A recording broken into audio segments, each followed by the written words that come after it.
The only real thing there is the now.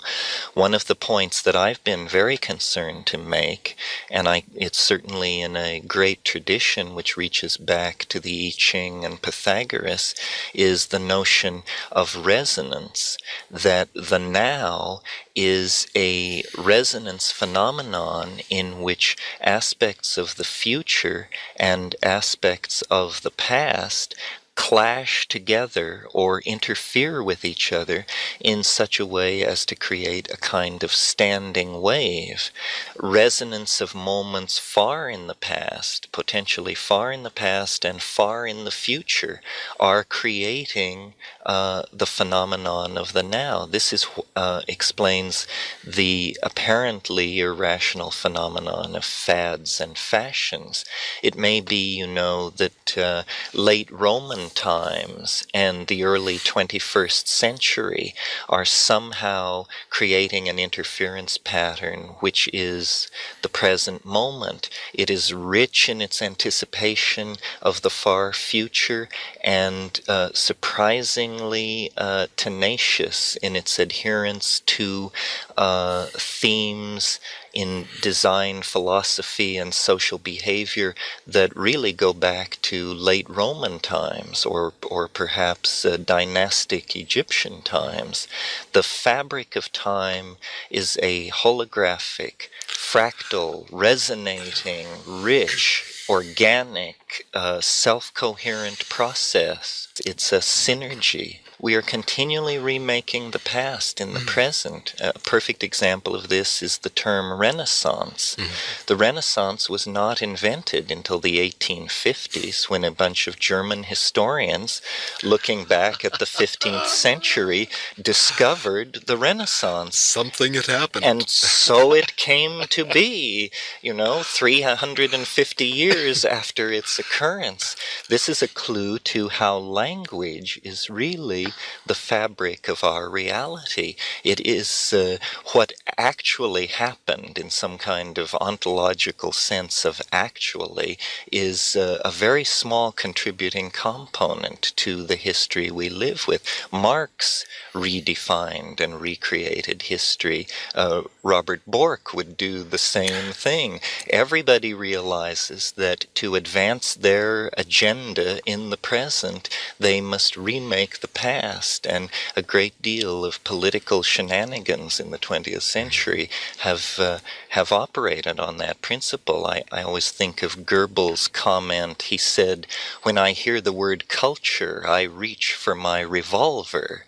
This is a perfect encapsulation of the Nazi need to remake or even to destroy the past so that the present can be reshaped in whatever form the current group in power seeks to shape it. The Chinese have understood this for millennia. This is why at several points in Chinese history all the books have been burned in order essentially to make a clean slate of the past so that from the present moment new myths, new ordering principles could be projected back on the past, and then that immense power and efficacy that we attribute to past things could be utilized in the present for political purposes. I think we need to realize that language arises inevitably out of the organization of the neural matrix of human beings, so that whenever we create a system of explanation, whatever it is explaining, it cannot help but be primarily a map of our own neural organization. Living beings, including ourselves, are syntactical statements by the cosmos. We learn to say things that had never been said before, that concretized realities that we now live with completely without awareness. Throughout history, language has been allowed to evolve pretty much as an unconscious process.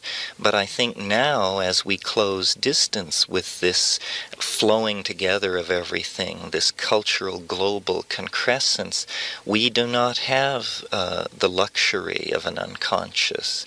And so, in the same way that we get rid of thermonuclear weapons and disease bombs and these sorts of things, we also need to get rid of poisonous linguistic processes and assumptions which occlude clear thinking. Our politics is haunted by a lack of clear thinking. And I'm amazed, actually, at how much of our communication with each other is extremely low grade. We really do largely communicate with grunts and nods. It's very rare that people draw themselves together, collate and make cogent their thoughts, and then lay it on to somebody else in such a way that the thought comes into being. I think the great political task is to refine and accelerate the evolution of language. This has always been unconsciously sensed. This is why writers and poets are intuitively felt by power groups to be somehow dangerous, out of all proportion to their numbers or the numbers of their followers. It's because they tamper with the most sacred province of the state, which is the pool of linguistic modalities that allow realities to be concretized. The history of language has had a tendency to emphasize certain areas and de-emphasize others. In other words, in our Western languages, because there is this subject-object dualism built into syntax, we have evolved an extremely sophisticated language for the handling of objects, from quarks right up to quasars. But notice how utterly impoverished our emotional vocabulary is. Anything which is amorphous and behaves like a field rather than being tightly clustered into a local domain, we have very little to say about it.